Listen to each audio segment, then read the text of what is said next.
I always thought I had the upper hand. Maybe it was the badge, the uniform, the way people straightened their backs when I walked into a room. Maybe it was the fact that I had spent the last 15 years dissecting criminals, reading micro-expressions, catching lies before they had time to settle. I lived in a world where deception was currency, and I was the IRS. So imagine my amusement when I realized my wife thought she could outsmart me. It started with a feeling, a whisper in the back of my mind, an inconsistency. See, liars make mistakes when they think they're winning. It's the arrogance, the carelessness that comes with believing they're in control. My wife, Emily, had started doing things that didn't add up, staying late at work despite constantly complaining about her boss, locking her phone when she had never cared before, laughing a little too hard at texts that weren't from me. But it wasn't just the behavior. It was the absence of something. The way she'd stopped asking about my cases. The way her lips felt colder when she kissed me goodnight. I didn't confront her. That's what an average man does. An average man gets emotional, demands answers, begs for the truth, and walks away empty-handed. An average man lets himself be lied to. But I'm not an average man. I'm a police captain with 2 decades of experience in human deception. I don't ask questions. I find answers. So, I started watching. Not obviously, not in a way that would make her suspicious. I simply became more observant, cataloging every little change, every misstep. The lipstick smudges that weren't mine. The extra showers. The sudden business trips that lined up with her coworker's schedule. It was almost embarrassing how textbook it was. It took me less than a week to confirm what I already knew. Emily was getting too close with her lawyer. A smug, greasy guy named Adrian Walsh. A man I had met before, shaken hands with, even shared a drink with at some firm event she had dragged me to. The kind of guy who wore expensive suits but couldn't make eye contact with a real man. A paper pusher who thought that just because he knew how to manipulate legal loopholes, he was untouchable. I smiled when I found out. Not because I found it funny, not because it didn't hurt, but because I knew something Emily didn't. I was going to destroy her. See, revenge isn't about anger. Anger makes you sloppy. Anger gets you caught. Revenge is about patience, precision. It's about knowing exactly when to strike. And I had all the time in the world. I didn't change a thing in my behavior. I kissed her like I always did, spent time with her like I always had. I let her believe I was oblivious, a fool blindly devoted to his cheating wife. And while she basked in her false security, I started setting the stage. It was almost too easy. A few calls, some well-placed favors, a strategic use of the surveillance network. Adrian, being the arrogant idiot he was, left enough digital breadcrumbs to build a trail. Hotel receipts, text messages, GPS locations. He might as well have handed me a confession. I had everything I needed, but that wasn't enough. No, I needed more. So, I set up the trap. A simple tip-off. An anonymous call to an old friend in narcotics. Hey, you might want to check out room 512 at the Westwood Hotel this Friday. Something tells me you'll find something interesting. And then I waited. Because Emily thought she was playing a game. She had no idea she was about to lose. Life was good. Not perfect, not some Hollywood fairy tale, but solid. Real. The kind of life a man works for, builds brick by brick with his own hands, knowing he's laying down something that will last. I had a career I respected, a wife I loved, and a home that felt like home, not just 4 walls and a mortgage, but a place where laughter echoed in the kitchen and lazy Sunday mornings stretched on just a little longer than they should have. It wasn't flashy, but it was mine. Mornings started the same way, early, before the city had fully woken up, with the quiet hum of a coffee machine and the rhythmic tap of Emily's fingers against her phone as she scrolled through whatever news had caught her attention. She always made the first cup, just how I liked it, black, strong, no nonsense. She teased me for it, called me predictable, but there was warmth in her voice when she said it. I used to like that. Thought it meant something. Our routines were simple, comforting. She'd get ready for work, always taking just a little too long picking an outfit, and I'd sit at the kitchen table, scanning reports or prepping for the day's cases. She'd kiss me on the cheek before heading out, always leaving behind the faint scent of her perfume, vanilla and something floral, a smell that lingered even after she was gone. And then I'd go to work, stepping into a world where lying was second nature to people, where trust was a fragile thing that got men killed. But no matter how long the hours, how messy the cases, I always came home to Emily. And that made it worth it. Evenings were ours. Some nights we cooked together. Well, she cooked, and I pretended to help, stealing bites of food when she wasn't looking. Other nights, we ordered in, curled up on the couch, half watching movies we'd seen a dozen times before.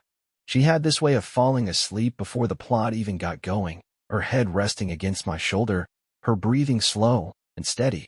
I used to think that was peace, that I had built something safe, something unshakable. Looking back, the cracks were always there. Small things I ignored because I trusted her. The way she started coming home later than usual, brushing it off as meetings running over. The way she turned her phone away when she texted, claiming it was just office drama I wouldn't care about. The way she laughed a little too hard at a joke I hadn't told. At the time, they were just moments, passing shadows that didn't seem worth chasing. I remember the night I first felt it. Felt something shift, even if I couldn't name it yet. It was a Thursday, one of those long days where everything at work had been a mess. Paperwork stacked up, my team frustrated, another case that felt like it was going nowhere. By the time I got home, all I wanted was to sit down, eat, maybe talk about something that didn't involve crime scenes or reports. Emily had texted earlier, said she'd grab dinner on the way back. Except she didn't. She came home 2 hours late, smelling like wine and excuses. Said she had run into an old friend, lost track of time. Smiled like it was nothing, kissed me on the cheek like usual. And maybe that would have been the end of it, if she hadn't gone straight to the shower before even looking me in the eyes. That was the first time I felt it. That whisper in the back of my mind, that quiet voice that told me something was off. But I pushed it down. Told myself I was tired, overthinking. Because that's what trust does to a man.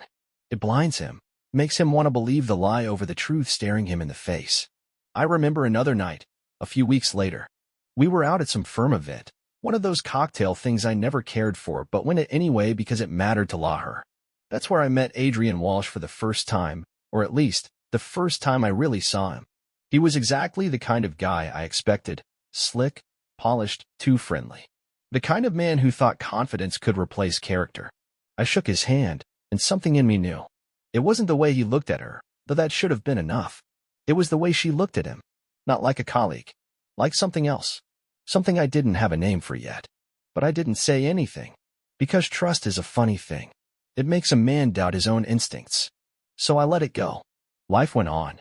The morning coffees, the goodnight kisses, the quiet moments that felt just a little emptier than before.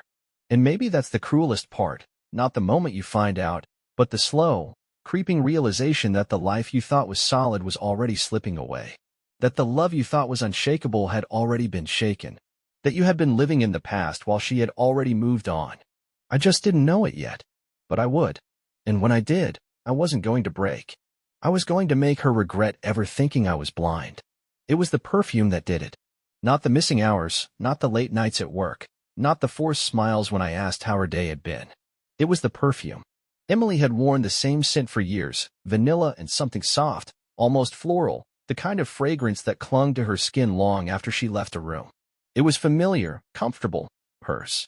So when she came home one night smelling like something else, something sharper, muskier, something that didn't belong to her, something I knew wasn't mine, I noticed. It was subtle, just enough to make me hesitate. She walked in, dropped her bag by the door like always, kicked off her heels, and let out a sigh that was supposed to sound exhausted but felt rehearsed. Long day, she muttered, heading straight for the bedroom. I need a shower. I stood there for a moment, watching her go. A shower. Before she even kissed me hello. Before she even asked how my day was. That was new. I followed, slow, not making it obvious. She had already turned on the water, letting the steam fill the bathroom before stepping inside. Her clothes lay in a pile on the floor, something she never did. Emily was meticulous, the kind of person who folded her laundry the second it came out of the dryer. Another small thing, another inconsistency. I crouched down, picked up her blouse. The scent was stronger here, that unfamiliar musk wrapping around the fabric, clinging to it. Didn't you run out of perfume last week? My voice was casual, controlled. She froze for just a fraction of a second, just long enough for me to see it. Then she laughed, a little too light, a little too forced. Oh yeah? Borrowed some from Lisa at work. She had a bottle in her bag. A perfect answer. Too perfect. I didn't push. Not yet. Instead, I let it sit, let it settle in my mind like a puzzle piece that didn't quite fit. Because the thing about catching liars is that they always give you more than you need. One lie always leads to another. They can't help it. And sure enough, it happened again. A few days later, I got home late. Some paperwork had kept me at the station longer than usual, but Emily had texted earlier, said she was grabbing dinner with friends. I didn't think much of it, until I pulled into the driveway and noticed something off. Her car was there, but the house was dark. I stepped inside, quiet, out of habit more than anything else. The air was still empty, and then I heard it, the soft click of a phone being locked, followed by the rustling of sheets. I walked into the bedroom just as she slipped her phone under her pillow. She looked up, startled, eyes wide for just a second before she smoothed it over with a smile. "Hey, you're home early." I glanced at the clock. "Not really. Thought you were out with friends." "Oh, yeah, I was. We finished early." Another perfect answer. Another lie. My eyes flicked to the pillow, where the edge of her phone was barely visible. She never did that. Never hid her phone. It used to sit openly on the nightstand, face up, notifications lighting up the screen. Now it was locked away, tucked under a pillow like some kind of secret. I didn't say anything. Didn't reach for it. Instead, I just nodded, watching the way she shifted, the way she pulled the blanket tighter around herself, like she was trying to shrink under my gaze. She wasn't good at hiding things. Not from me. But she thought she was. And that was her mistake. Because now I knew. Not everything. Not yet. But enough. Enough to start watching. Enough to start waiting. Enough to stop being the trusting husband and start being the man I was trained to be. I wasn't angry. Anger was messy, unpredictable. I was something worse. I was patient. I stopped believing in coincidences the moment Emily slipped her phone under that pillow. That wasn't instinct. That wasn't habit. That was fear. Fear of being caught. Fear of exposure. And fear, I knew, always meant there was something to hide. But I didn't confront her. Not yet. Confrontation gives the enemy time to prepare, to cover their tracks, to twist the narrative into something that keeps them in control. No, I did what I did best. I investigated. It started small, subtle. I paid attention to the things most men ignore. Her schedule, her habits, her sudden attachment to that phone. She used to leave it lying around, on the kitchen counter, the coffee table, next to her while we watched TV. Now it was always in her hand, face down, or locked away in her purse. Notifications stopped popping up on the screen, and one night, when she thought I was asleep, I saw her turning off read receipts. A small move, but an important one. She didn't want someone knowing when she had seen their messages. Then came the passwords. She had never hidden them before. I knew the code to her phone, to her laptop, to the shared accounts we used for streaming. But suddenly, one by one, they started changing. "Oh, I got locked out. Had to reset it," she'd say with a quick smile. "Work requires a stronger password now," she'd add, as if that was normal. Maybe to some men, that would have been believable. But I worked in law enforcement. I knew what a cover story sounded like. And then there was her location. Emily was a creature of habit. I knew her routes, her shortcuts, the way she preferred back roads over highways, the way she always stopped at the same coffee shop near her office. But now, she was unpredictable. One evening, I casually asked about her day, where she had been, what she had done. She told me she had lunch with a coworker at a cafe near work.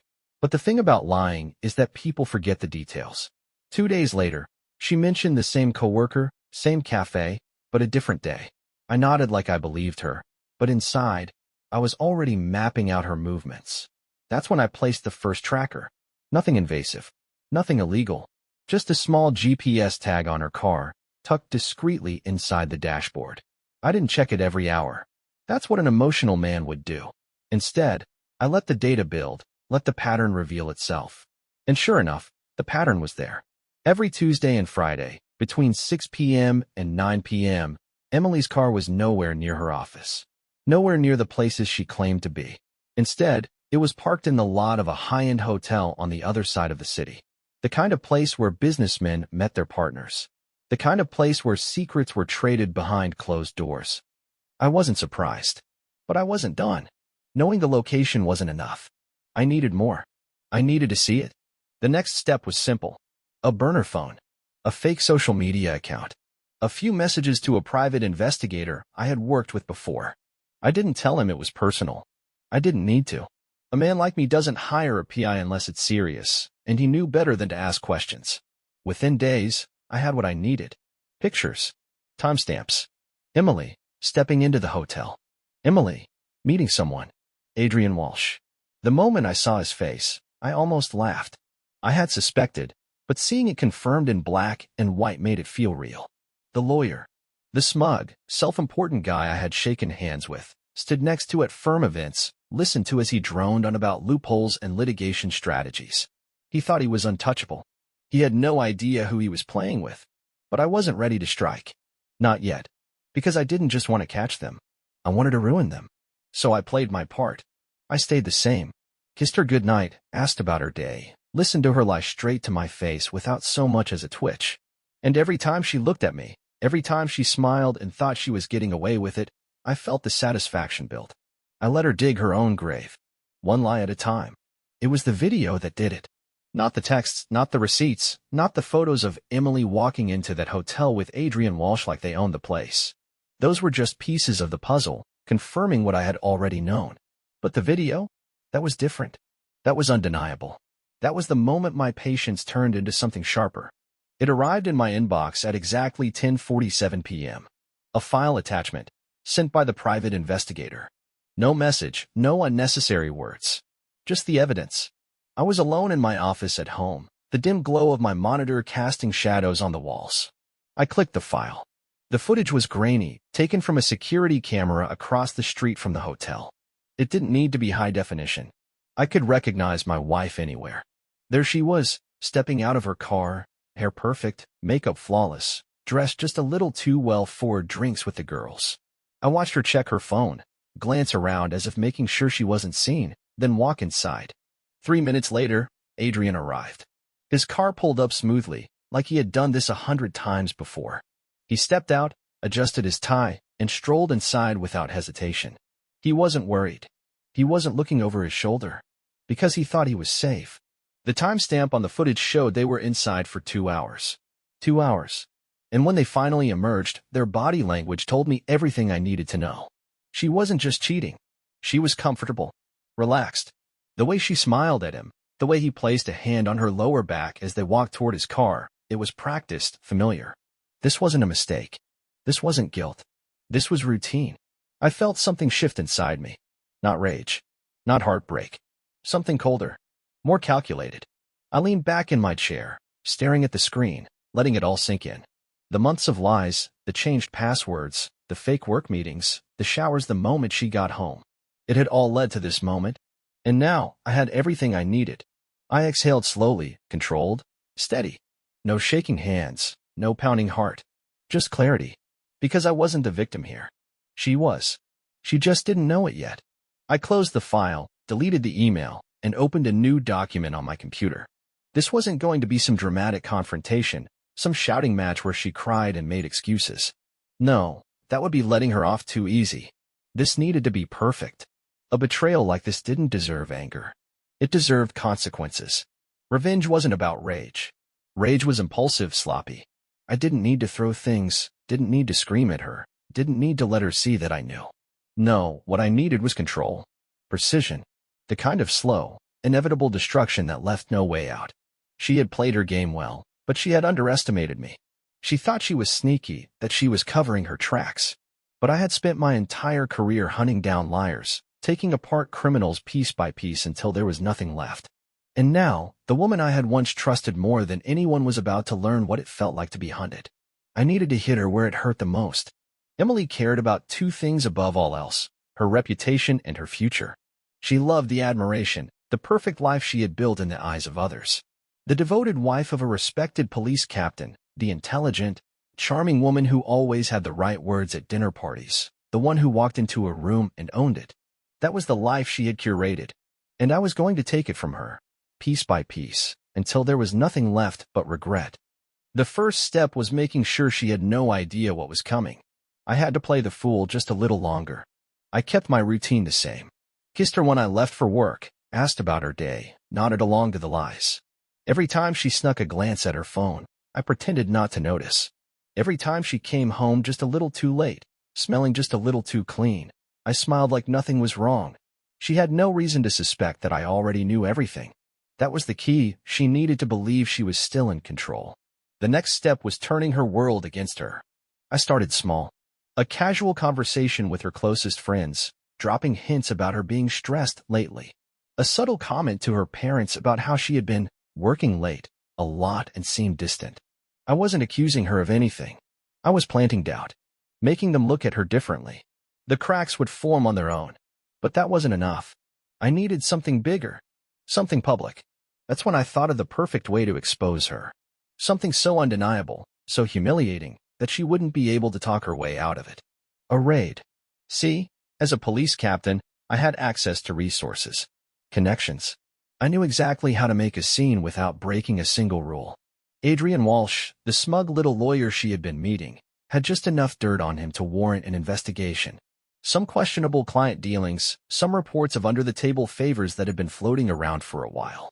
Nothing solid, yet. But with a little push, with the right people asking the right questions, an official complaint was filed. And that gave me exactly what I needed. A warrant. Not for Emily, not directly. That would have been too easy. No, this was about him. Adrian. The man she had risked everything for. He was the weak link, the one who would break first. And that's why, on the next Friday night, one of their nights, the operation was set in motion. The narcotics team had been looking for an opportunity to search certain high-end hotels for illegal activities. A crackdown on illicit business meetings, drug exchanges, and financial crimes. I gave them exactly what they needed, an anonymous tip about suspicious activity in the very hotel Emily and Adrian had been using for months. I didn't need to tell them what they would find. I already knew. So when the SWAT team stormed into room 512 that night, bursting through the door with guns drawn, cameras rolling, officers shouting, they weren't just catching some low-level criminal. They were catching a prominent lawyer, caught in a compromising moment with another man's wife. And that other man just so happened to be me. The news spread fast. Hotel security footage was leaked. Emily, walking in confidently, thinking she was in control, only to be dragged out moments later in nothing but a robe, cameras flashing, reporters already catching wind of the scene. Adrian, handcuffed, humiliated, trying to argue his way out of it. And me? I was the devastated husband, the respected police officer who had just found out the truth in the most brutal way possible. The public sympathy was instant. People loved a scandal, but they loved a betrayed hero even more. Emily didn't just lose me that night. She lost everything. Her friends turned their backs on her, disgusted by the betrayal. Her parents, who had always seen me as the perfect son-in-law, were ashamed. Her workplace fired her to protect their reputation. And Adrian? His career was over before he even got a chance to defend himself. His clients dropped him. His firm distanced themselves. His wife filed for divorce the next morning. And me? I walked away clean. No yelling, no dramatic confrontation. Just a single look before I turned my back and left her standing there, barefoot in a hotel hallway, drowning in the wreckage of her own choices. She thought she had played me. She had no idea I had been orchestrating her downfall from the moment I knew the truth. The moment had to be flawless. There could be no room for error, no way for her to weasel out, no chance to twist the narrative. This wasn't about a heated argument or a private confrontation where she could cry, beg, manipulate. No, this needed to be public, undeniable, catastrophic. Emily's entire identity revolved around control. Controlling how people saw her, controlling the image of the perfect wife, controlling the lies she spun so effortlessly. And the only way to truly destroy someone like that was to take everything out of their hands, to put them in a situation where they had nowhere to run. And that's exactly what I did. The SWAT raid was just step one. A tactical, brutal exposure that ripped the mask off in front of flashing cameras, reporters hungry for a scandal, and law enforcement officers who had no idea they were pawns in a much bigger game. But I wasn't done. No, this wasn't just about one bad night. This was about ruining everything she had ever built. Step 2 was making sure there was no way out. The next morning, while she was still reeling from the humiliation, I made sure everyone she cared about knew. Emily's parents received a message with the news article link, a neatly compiled folder of evidence, the hotel receipts, the GPS records, screenshots of her secret texts. Her father, a man who prided himself on family values, called me before I even had a chance to follow up. His voice was tight, filled with quiet rage. She told us you were working too much, that you were distant. We never thought. He didn't finish the sentence. He didn't have to. I could already hear the disgust in his tone. Her friends? Same treatment. I sent it anonymously, through accounts I had set up weeks ago. Let them find out at their own pace. Let them piece together the truth. Some of them called. Some sent texts, shocked, horrified, scrambling to figure out how they had been so blind. And Emily? She had no idea it was me pulling the strings. Step 3 was financial annihilation. She thought she was smart, thought she had a safety net, thought that because she had her own income, she could land on her feet. What she didn't know was that I had been preparing for this from the moment I knew she was lying. We had a joint account.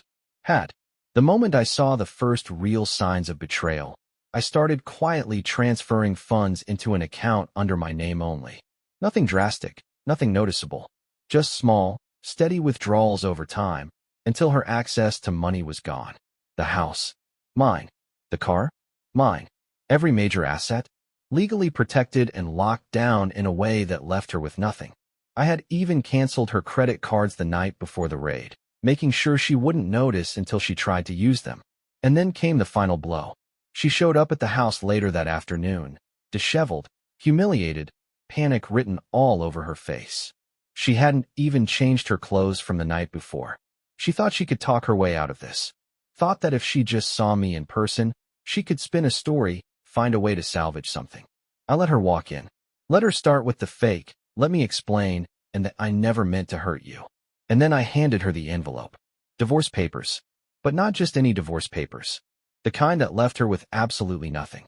Her hands trembled as she flipped through the pages, eyes darting over the ironclad agreements that stripped her of any claim to my assets.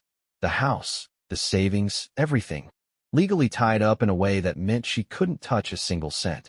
She looked up at me, her face shifting from shock to rage. You can't do this to me. I smiled. Cold. Unshaken.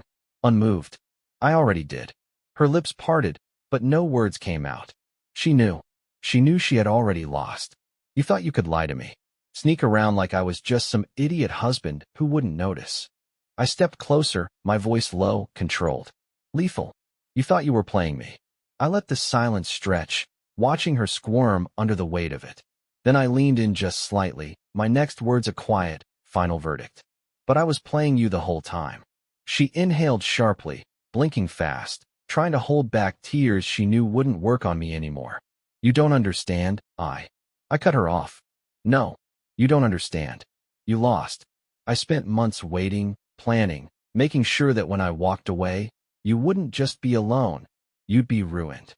I motioned toward the door, my expression stone cold, emotionless. So now you can pack whatever you can fit in that little bag of yours and get out of my house. For the first time, she looked small, weak, defeated, and it was perfect. She didn't beg. She didn't plead. She knew there was no point. Without another word, she turned, shoulders shaking as she walked out. The door closed behind her, and I stood there for a moment, letting the silence settle in. Then I exhaled, calm, satisfied. She thought she could play me. She had no idea who she was up against. Emily stood frozen in the doorway, the divorce papers trembling in her hands. Her face was pale, her breath uneven. For the first time in her life, she had no control. No words, no excuses, no manipulations that could save her. She had lied, cheated, played her little game, thinking she was untouchable. But now, as she stared at me, she finally understood. I had been orchestrating her downfall from the moment I saw through her lies. She swallowed hard, her voice barely above a whisper. This isn't fair. I let out a slow breath, shaking my head. Fair. My tone was calm, even, but every word carried weight. You want to talk about fair? Tell me. Emily, was it fair when you looked me in the eyes every night and lied? Was it fair when you snuck around, acting like I was some fool who wouldn't notice? Was it fair when you betrayed the life we built? Tears welled up in her eyes, her lips trembling as she struggled to find something, anything, to say. I didn't mean for it to happen. I laughed. A quiet, bitter sound. You didn't mean for it to happen? So what? You just ended up meeting him over and over again by accident. She flinched at that, but I didn't stop. You had months to stop, months to be honest. But instead, you chose to keep lying. You chose to sneak around like I was too blind to see what was right in front of me. I took a step closer, and she instinctively stepped back. Well, guess what? I saw everything. I knew before you even realized I was watching. And now, I nodded toward the open door. Now you get to feel what it's like to lose everything. Her breath hitched, panic setting in as reality crashed down on her. Wait, we can fix this. She forced a smile, her voice shaking. I made a mistake, but we can go to therapy, we can. No, my voice was sharp, final. You don't get to rewrite the story now. You made choices. And this. I gestured around us. This is the result. Her hands clenched into fists, the mask starting to crack. She wasn't used to being powerless. Wasn't used to being on the receiving end. You don't have to do this. I do. I cut her off. And I already did. Her eyes darted around the room, as if searching for some way out. I don't have anywhere to go. I shrugged. Not my problem. Her breath quickened. I don't have any money. Again, not my problem. Her face twisted, desperation seeping in. I made a mistake, okay? But you can't just throw me out like this. I tilted my head. Can't I? She stared at me, finally realizing that I meant every word. That the man standing in front of her wasn't the husband she had once controlled, the man she thought she could manipulate with pretty lies and half-hearted apologies. No, that man was gone. And the one in front of her? He was done playing her game. I walked past her, opened the front door wide, and stepped aside. You have 5 minutes to take whatever you can carry. After that, I never want to see you again. She didn't move. I raised an eyebrow. For minutes. Her chest rose and fell rapidly, tears spilling over as she let out a choked sob. Please. I don't have anyone else. I met her gaze, unshaken. And whose fault is that? Her face crumpled. She looked at me as if she was seeing me for the first time, not as the loving husband who had once built a life with her, but as the man who had completely dismantled the one she had built for herself. She had nowhere to go. No money. No home. No reputation left to cling to. For months, she had fed me lies, made me feel like I was the one who was losing control. But now she was the one standing at the edge, staring into the abyss. She sniffled, wiped at her eyes, and without another word, walked out. I didn't watch her go. I didn't need to. The door closed behind her, and I stood there in the silence, exhaling slowly. This wasn't anger. This wasn't revenge driven by bitterness or rage. This was justice. It didn't take long for Emily's world to collapse. That was the beauty of it. How quickly everything she valued slipped through her fingers, how every carefully curated piece of her perfect life came crashing down in a slow, merciless unraveling. She had spent years crafting an image, the devoted wife, the ambitious professional, the woman who always had control. But once the truth was exposed, that image shattered beyond repair. Her family was the first to turn their backs on her. Her father, a man who had built his life on respect and integrity, refused to even take her calls. Her mother, who had always gushed about how lucky Emily was to have me, was humiliated beyond words. I didn't raise you to be like this, she had said in a voicemail, her voice thick with disappointment. I don't even know who you are anymore. Those words cut deeper than any anger could. Disgust, shame, rejection. The very foundation of her support system was gone. Then came the social fallout. Friends who once admired her suddenly wanted nothing to do with her. The women she used to sip wine with, gossip with, complain about their husbands with, they all distanced themselves the moment they saw the news. No one wanted to be associated with a woman who had been dragged out of a hotel by the police, who had been exposed as a liar, a cheat, a fraud. Her name became synonymous with scandal, whispered about in hushed voices, avoided like a stain that wouldn't wash out. Her job?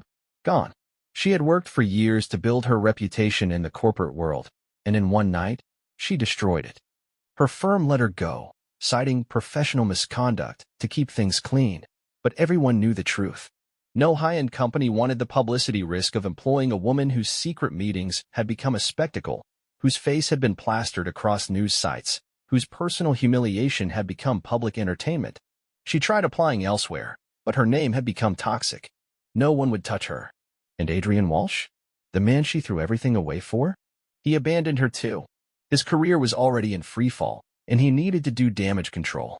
His firm severed ties, his clients vanished, and his own wife left him, taking half of everything in the divorce.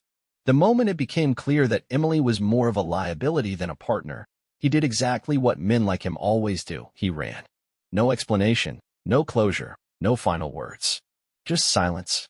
She had risked everything for him, and he hadn't even bothered to pick up the phone. The last time I heard anything about Emily, she was staying on her sister's couch, barely scraping by with freelance work that paid a fraction of what she used to make. She had gone from the polished, put-together woman who had it all to a ghost of herself, broke, alone, discarded. And me? I was better than ever. I moved on effortlessly, because unlike her, I had never been the one who needed saving. I was still respected, still successful, still surrounded by people who stood by me. And most importantly, I was free. Free from the lies, the deceit, the illusion of a marriage that had already been dead long before I ever uncovered the truth. The best part? I never even had to raise my voice. She thought she could play me. But in the end, she was the one who lost everything. Looking back, I don't feel regret. I don't feel guilt. I don't feel anything except satisfaction. She thought she had control, thought she was orchestrating everything from behind the scenes while I blindly played the part of the devoted husband. She thought she could sneak around, betray me, humiliate me, and then walk away with her life intact. But the truth is, she never had control. From the moment I saw through her lies, she was playing my game, moving exactly where I wanted her to move, reacting exactly how I expected. And now? Now she was nothing. She had spent her whole life curating an image, surrounding herself with admiration, validation, the illusion of being someone important. She lived for the approval of others, for the security of knowing she was always one step ahead. But what happens to a person like that when the mask is ripped away? When the world sees them for what they really are? When the admiration turns into disgust? When the validation turns into whispers? When there's nowhere left to hide? She was living that answer now. I don't know where she'll go next. I don't care. Maybe she'll find some dead-end job, scrape together enough to rent a tiny apartment where no one knows her name. Maybe she'll try to rebuild, convince herself that she's still worth something. But she'll always know the truth that she lost everything not because of some mistake, not because of bad luck, but because she made a choice. She chose to lie. She chose to betray me. She chose to throw everything away for a man who left her the second things got difficult. And now she's paying for it. And me? I won. I walked away with my dignity, my career, my future. I didn't let her drag me down, didn't let her turn me into some pathetic man begging for explanations that didn't matter. I let her destroy herself, and I walked away without looking back. But here's the thing, cheaters always think they're the smartest ones in the room. They think they can get away with it, that they can lie, manipulate, cover their tracks just enough to keep you in the dark. They convince themselves that they deserve the best of both worlds, the security of a stable relationship, the thrill of their little secret. They tell themselves you'll never find out. But what if you already have? What if right now, at this very moment, you're sitting on the truth and you just haven't decided what to do with it yet? That's the real question, isn't it? So tell me, what would you do in my place?